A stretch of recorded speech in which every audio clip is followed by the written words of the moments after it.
Hello, I am Cheryl Brindle, and I teach mathematics at Lord Fairfax Community College in Northern Virginia. I would like to take you on a short tour of my Math 240 Statistics Blackboard site. This course was one of the 2014 Blackboard Catalyst Award winners for exemplary courses. I open my Blackboard site about a week before classes begin. I send out a welcome email, and I also post a welcome announcement on the home page in the Blackboard site. When the students log in, the first thing that they will see is a photo of the textbook. There are several of us at the college who teach statistics, but we all don't use the same book.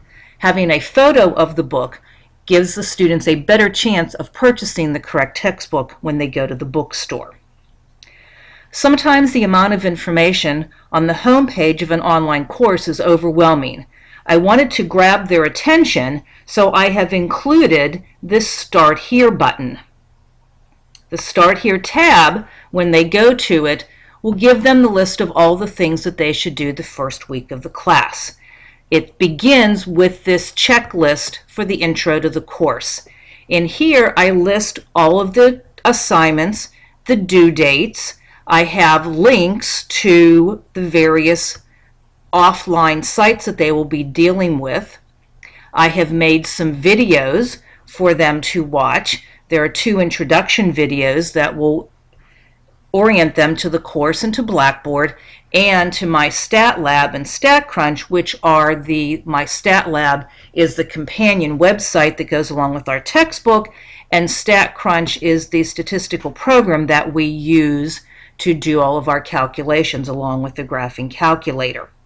So this includes not only all of the assignments, but also the due dates. One of the things that I do with this class is that I have an online class survey that they take, and I use this data that I gather through with the students for analysis during the semester. This gives them the opportunity to actually collect the data and participate in some of the analysis that we do during the class. The class covers 11 of the chapters out of the textbook, so it was easy for me to organize the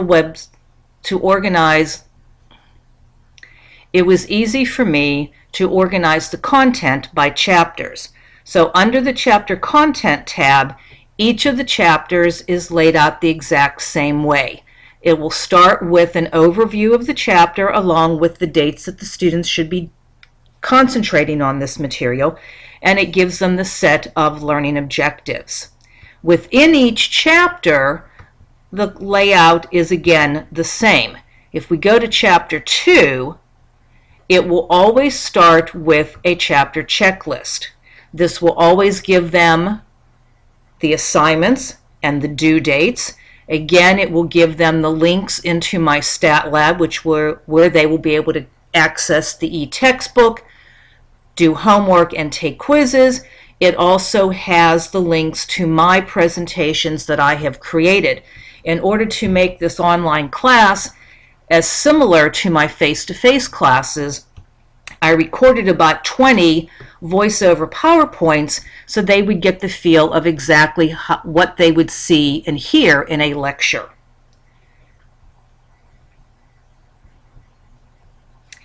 Each of the chapters has PowerPoints that I have created.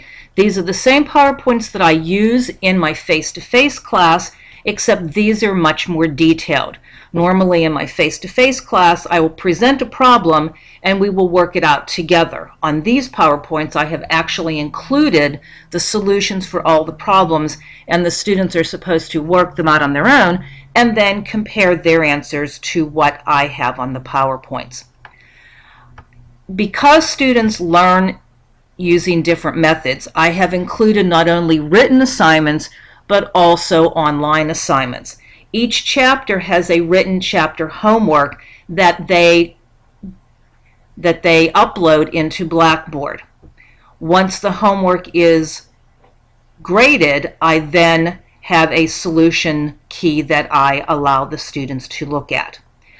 Each chapter has a chapter question and answer section where they are encouraged to ask questions if they do not understand the material, and also they are encouraged to help each other collaborate with the homework and also help each other if they have questions with the material. Each section also has learning resources. In this particular one, since it was an early chapter, there isn't a lot of extra resources. I have links to some graphs that I have found, and I sometimes link them out to articles in journals that have meaning for that particular section. So each of the chapters is set up exactly the same way. The other thing that I have in the Blackboard site is the discussion board. This is used for two distinct purposes. One is that they have 5 discussion questions that they need to answer throughout the semester. These are, except for the first one, which is an introduction, the rest of them are actually pertaining to the material that we are covering in the statistics class. The other use for the discussion board is for the chapter question and answers. This gives them the opportunity to post questions and also collaborate on homework assignments. The other thing that I do in Blackboard is I have my online office hours once a week in Blackboard Collaborate.